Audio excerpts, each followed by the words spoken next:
Close your eyes for a second and imagine you are holding a small gold coin in your hand. It doesn't buzz. It doesn't light up. It doesn't connect to Wi-Fi. It just sits there.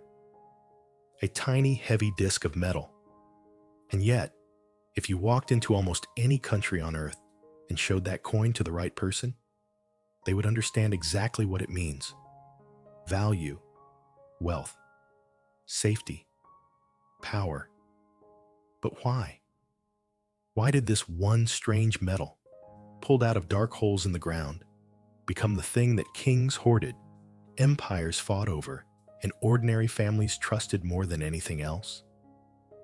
Tonight, we're going to follow a single, shining thread through 3,000 years of history to answer a deceptively simple question. Why did gold become money? Not paper claims, not numbers on a screen, not even silver. Gold. Our story doesn't start in a bank. It doesn't start in a stock market. It starts in the dark, deep underground. Imagine a torchlight flickering on the walls of a rocky tunnel. The air is damp and dusty. Men swing hammers against the stone. With every blow, tiny sparks jump, dust falls, and little veins of yellow begin to shine through the rock. Gold ore. They don't have calculators. They don't have charts. But they know one thing very clearly. This glittering metal is special. Long before gold became money, it was something even older in the human mind. A symbol. Travel back further. Long before coins. Long before kingdoms like Lydia or Rome. Picture an ancient riverbank tens of thousands of years ago. A woman leans down to drink. In the gravel at the edge of the water, something catches her eye. A smooth, bright, yellow pebble, shining even in the mud. She picks it up, turns it in her fingers. It doesn't rust. It doesn't flake. It doesn't turn dull like other stones. The next day, she threads it onto a cord and wears it around her neck. She doesn't know it yet, but she has just put on the ancestor of a gold coin. Because from the very beginning, gold had three strange qualities that humans could not ignore. First, it is beautiful, shining, warm, reflective. You can spot it from a distance. In a world of dust, blood, and brown earth, it glows like a tiny piece of sunlight you can hold in your hand. Second, it is stubborn. Leave iron outside. It rusts. Bury copper. It turns green. But gold? Gold refuses to die. The ring your great-grandmother wore could, in theory, be melted down from gold that passed through the hands of a priest in ancient Egypt. Third, it is rare, but not too rare. If gold were everywhere, we would ignore it. If it were impossibly scarce, it would be a myth. Instead, it lives in that perfect, frustrating middle ground. Hard enough to find that you have to work for it. Common enough that every powerful culture, sooner or later, discovers it. So in temple walls and royal tombs, on crowns and necklaces and idols, gold rises slowly into a new role, the metal of the gods, and of those who pretend to speak for them. Walk with me into an Egyptian temple. The air is cool and smells of incense. Torches spill flickering light over statues of falcon-headed gods. On the altar lie cups and masks and plates, all hammered from thin sheets of gold. The peasants outside pay their taxes in grain. The soldiers are paid in rations, and later, in silver. But here, in the silent inner rooms, the priests count their wealth in something different, in glittering piles of gold. To ancient eyes, this makes perfect sense. If you want to honor a god, you bring the most incorruptible thing you know. Gold does not rot. It does not rust. It seems almost immortal. But as the centuries roll by, something interesting starts to happen. The gold in the temples begins to move. Kings borrow it to pay for wars. Merchants borrow it to fund caravans. Inscriptions appear on stone walls promising that gold, left safely in the temple, will be repaid with interest. Slowly, quietly, gold shifts from being just a sacred decoration into something else. A store of value, a secret scoreboard of power. And yet, at this point in our story, there is still no such thing as a gold coin. No standard piece with a fixed weight and a stamped face. Gold is treasure. Gold is jewelry. Gold is temple wealth. So how, exactly, does it make the leap from locked chests and sacred statues to the rattling purse of an ordinary soldier on the road? To answer that, we need to watch gold meet its first great rival, silver. For centuries, silver does most of the everyday work of trade. It pays wages. It settles market deals. It fills the purses of merchants on dusty roads. Gold stays higher up the pyramid. It is what kings demand as tribute when they crush a rival city. It is what merchants use to settle huge debts after long journeys. It is the metal that moves when empires rise, fall, and pay for the damage. Gold is not the coins in your pocket. Gold is the final promise underneath everything else. But that separation is not going to last forever. Jump now to a small kingdom on the edge of the ancient world, Lydia. You already met it in the story of the first coins. Here, rivers carry real metal in their sand. In the Pactolus, the water itself seems to shimmer with electrum, a natural mix of gold and silver. Lydian kings and merchants have a problem and an opportunity at the same time. They live on top of a treasure, but that treasure is awkward. Electrum lumps are irregular. No two pieces look exactly the same. Their gold and silver content can vary wildly.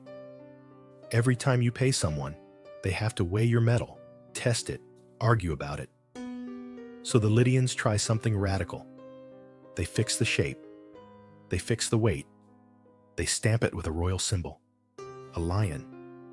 Those early Lydian coins are mostly electrum. But very quickly, the logic of metal starts to pull gold and silver apart. Silver becomes the metal of daily life. Markets, wages, local taxes.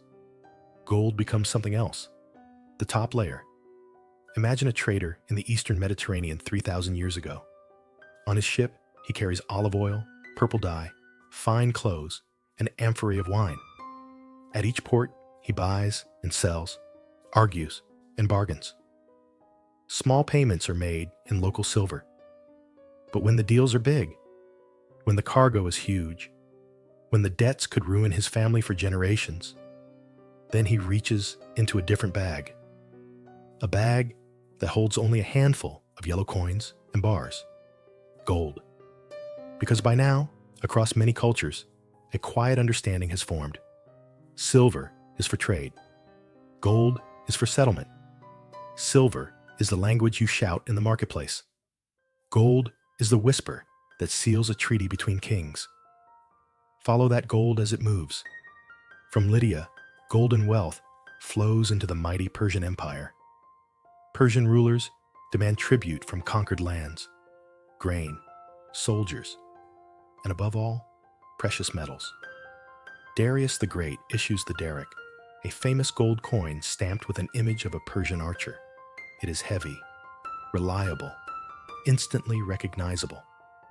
To the west, Greek cities are busy stamping silver owls and turtles for everyday use. But when they pay soldiers to fight far from home, when they hire fleets, when they stockpile emergency wealth, something else sits deep in their treasuries. Gold. Athens stores it in stone-walled rooms on the Acropolis. Temples hide it behind columns and locked bronze doors. Spartan kings accept it quietly, despite their reputation for toughness and simplicity. You rarely see this gold in the marketplace. You see it in the background of history. When massive statues are built in gold and ivory, They are not just art. They are savings accounts in disguise. When an emergency comes, an invasion, a famine, a war, parts of those statues can be stripped, melted, and turned into pay for soldiers and ships. Once you notice this pattern, you start seeing gold everywhere. In Roman war stories, huge wagons of gold and silver move from defeated cities to the capital as indemnity, giant fines for losing a war. In ancient India, pilgrims bring gold jewelry to temples that already glitter with it. In China, officials record payments in both bronze coins and gold.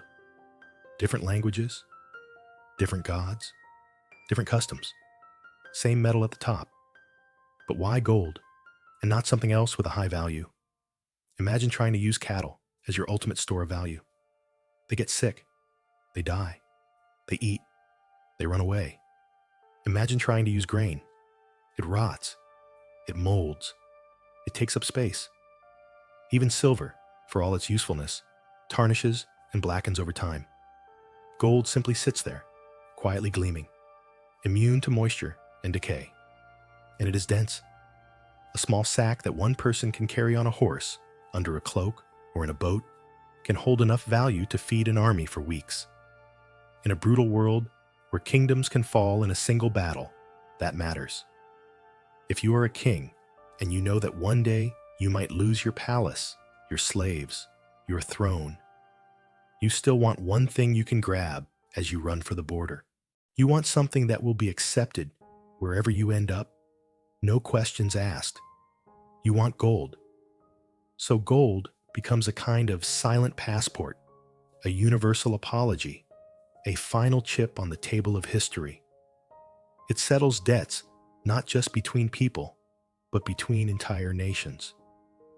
By the time of Rome, this idea is so strong that emperors measure their own success in how much gold they can pull into the imperial treasury. Taxes come in many forms, but the most serious ones are counted in gold coin and bullion. When Rome fights a long, brutal war and finally wins, the terms often include huge shipments of gold from the defeated side. When it loses, the process can run the other way. Gold flows like a hidden river underneath the headlines we read in school. Battles, revolts, alliances, betrayals. Behind each one, someone is calculating how much metal will move at the end. And yet, even Rome cannot escape a dangerous temptation. If a little gold coin brings prestige and power, what happens if you quietly reduce the gold, but keep the story? What happens if you begin, slowly, to cheat? Picture a Roman coin under the reign of a strong emperor. It is thick, heavy. The gold content is high. When you bite it, it feels solid. When you pay with it, people take it with respect. Now move forward a few generations. The empire is fighting on too many borders. Armies are expensive. Emperors come and go in rapid, bloody succession. Each one needs money fast. And buried in the vaults of the imperial palace is a tempting mountain of gold. At first, the trick is subtle. Mints shave the coins just a little thinner. They stretch the gold with a bit more silver. The emperor's face still looks the same. The official value is unchanged. But quietly, the metal underneath the promise is weakening. On the streets, people notice. Not immediately, not all at once, but slowly, merchants start to weigh coins instead of just counting them. Soldiers demand more pay for the same amount of work. Prices creep upward, like water rising in a flooded basement. The pattern that began in ancient temples now moves to a global scale. Real, solid gold at the center, promises written on top, and the constant temptation to issue more promises than there is gold to back them. Rome eventually falls. Barbarians loot the city. Gold disappears into hidden stashes, private hoards, and foreign lands. But the idea of gold as ultimate money refuses to die. In the Islamic world, the dinar, a gold coin, circulates widely. In medieval Europe, kings strike their own golden pieces. In West Africa, caravans trade salt and slaves for gold dust from deep forest mines. In the great trading cities of Asia, gold ornaments double as portable savings. Whenever merchants from different cultures meet, one language cuts through the confusion of dialects and customs: the weight of gold. Fast forward to the age of sail. Ships now cross entire oceans. Empires sprawl across continents. Trade explodes. It becomes physically impossible to move enough gold and silver back and forth for every transaction. So people invent shortcuts: bills of exchange, letters of credit, paper notes that say, "Somewhere, in a vault, there is gold for this." Instead of a bag of coins, a merchant carries a folded document with ink and wax seals. Instead of counting metal on a table, bankers count promises in ledgers. Yet in the background, the old rule remains. If you truly doubt someone, if you really want to test the system, you ask the same ancient question: can you settle in gold? By the 19th century, this logic is written into the laws of powerful nations. Under the gold standard, each major currency is defined as a specific weight of gold. Your dollars, pounds, or francs are not supposed to be valued by themselves. They are claim tickets, promises that can, in theory, be turned back into metal. On the one hand, this lets paper fly around the world while gold stays buried in vaults. On the other hand, governments and banks discover that paper is much easier to create than gold is to mine. Wars and crises test this system until it snaps. One by one, countries quietly loosen the link between their money and the metal beneath it. In 1971, the last official tie is cut. The world's major monies are no longer pegged directly to gold at all. They float on trust alone. Central banks still hold gold in deep guarded vaults.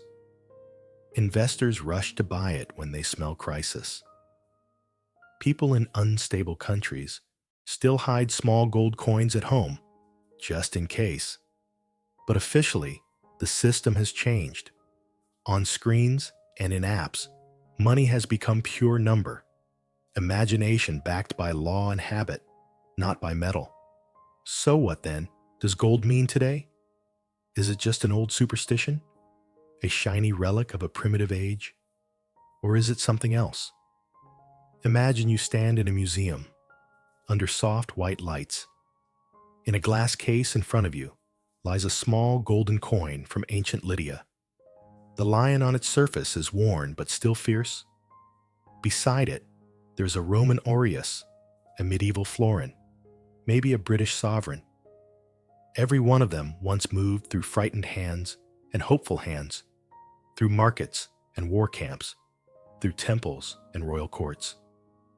And imagine, in your pocket, you hold a modern gold coin, minted last year. If you could melt them all into one pool, the metal would not remember where it has been. Gold has no history written inside its atoms, but we do. Humans remember. 3,000 years after that first gold jewelry glittered in the sun, after the first kings hoarded it in dark rooms, after temples stacked it as offerings, after empires tried again and again to promise more than they had, we are still, collectively, haunted by this metal. When things feel dangerous, we look again for something that doesn't depend on a password or a politician. We look for something that just sits there, heavy, silent, untouchable by rust or rot, a tiny piece of captured sunlight. That is the real secret of why gold became money, and why, in a strange way, it still is. Not because a law says so, not because a bank prints it on paper, but because, again and again, in the middle of crisis and greed and fear, human beings have answered the same question the same way. If everything else fails, what will people still accept? Somewhere, deep under skyscrapers and glass offices, behind steel doors and layers of security, there are rooms where the answer to that question still glows quietly in the dark. And if you ever hold a small gold coin in your own hand and feel its impossible weight for something so tiny, you'll be touching more than metal. You'll be holding 3,000 years of human fear, hope, faith, and power. The untold story of why gold became money.